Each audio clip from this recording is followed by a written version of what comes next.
नमस्कार। चलिए आज एक ऐसे सफर पर निकलते हैं जो जितना खूबसूरत है उतना ही पेचीदा भी। आज हम अंडमान द्वीप समूह की कहानी की परतों को खोलेंगे। एक ऐसी जगह जो जन्नत भी है और एक जमाने में इतिहास का एक बहुत ही स्याह पन्ना भी थी। जरा इस तस्वीर को देखिए। एकदम साफ नीला पानी, रंग बिरंगी मछलियां। क्या कमाल का नजारा है। लगता है ना जैसे किसी सपनों की दुनिया में आ गए हों। पर सवाल ये है कि आखिर ये खूबसूरत जगह है कहाँ? तो ये जगह है बंगाल की खाड़ी में बसा अंडमान द्वीप समूह। ये भारत के केंद्र शासित प्रदेशों में से एक है। और पता है, भारत की मुख्य भूमि से इसकी ये दूरी ही इसे एक बहुत खास और अहम पहचान देती है। तो चलिए इस कहानी में और गहरे उतरते हैं और इन दूर दराज के द्वीपों के असली जादू को समझने की कोशिश करते हैं। अच्छा, तो इस द्वीप समूह की राजधानी है पोर्ट ब्लेयर। पर एक मजेदार बात बताऊं, इसका एक और ऐतिहासिक नाम भी था। पहले इसे श्री विजयपुरम के नाम से जाना जाता था। ये तो ब्रिटिश शासन के दौरान इसका नाम बदलकर पोर्ट ब्लेयर कर दिया गया। लेकिन सबसे दिलचस्प बात तो इन द्वीपों के नाम की कहानी है। कैसे हमारी पौराणिक कथाओं और इतिहास ने मिलकर इसकी पहचान बनाई है, ये जानना वाकई बहुत रोमांचक है। देखिए, रामायण के समय में इसे हंडुमान कहते थे। माना जाता है कि ये हनुमान शब्द से ही आया है। फिर पहली शताब्दी आते आते ये अगादेमान बन गया और बाद में इसे अंगादेमान के नाम से जाना जाने लगा। मतलब नाम का ये सफर ही अपने आप में एक पूरी कहानी है। लेकिन इस सारी खूबसूरती के पीछे एक ऐसा काला दर्दनाक सच भी छिपा है जिसे सुनकर रोंगटे खड़े हो जाते हैं।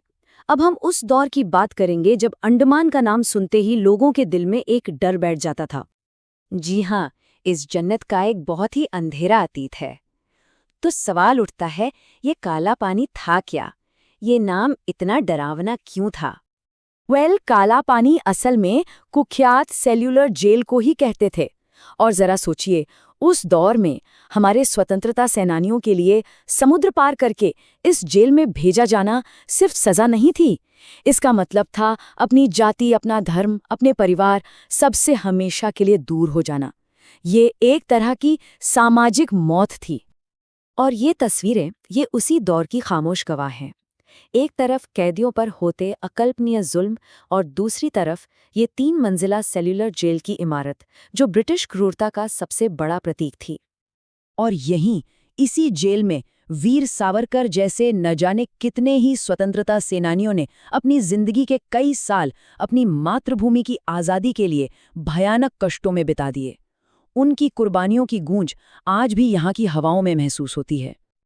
लेकिन आज वक्त बदल चुका है। अब सेलुलर जेल एक राष्ट्रीय स्मारक है और इसे यूनेस्को वर्ल्ड हेरिटेज साइट का दर्जा भी मिला हुआ है, जो इसके ऐतिहासिक महत्व को पूरी दुनिया में पहचान देता है।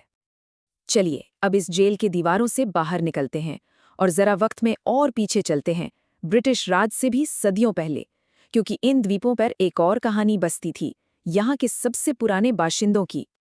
ये द्वीप दुनिया के कुछ सबसे पुराने और कह सकते हैं सबसे रहस्यमयी आदिवासी समुदायों का घर है, जिनकी संस्कृति और रहन-सहन आज भी बाहरी दुनिया के लिए एक पहेली की तरह है।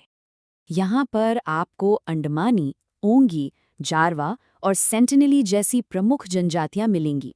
और इनमें जो सेंटिनली हैं, वो तो आज भी बाहरी दुनिया से कोई संपर्क नहीं रखते।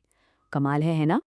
तो चलिए इतिहास से निकलकर अब वापस आज के अंडमान में आते हैं और देखते हैं कि यहाँ के खूबसूरत नज़ारे और लोगों की रोज़मर्रा की जिंदगी कैसे एक दूसरे से जुड़ी हुई है। आज तो अंडमान टूरिस्ट के लिए एक हॉटस्पॉट बन चुका है। यहाँ देखने के लिए बहुत कुछ है, जैसे Mahatma Gandhi marine national park, north bay island, Samudrika naval marine museum और हाँ, स्वराज द्वीप पर जो राधानगर और एलिफेंट बीच हैं, उनके तो क्या ही कहने। हाँ, राधानगर बीच की तो बात ही कुछ और है।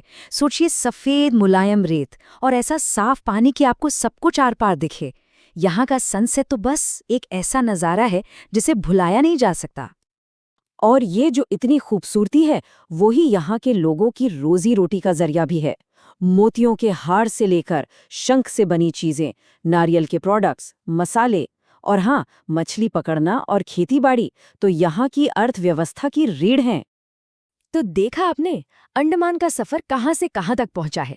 एक जमाने में जो काला पानी था, आज वो एक खूबसूरत टूरिस्ट पैराडाइज है।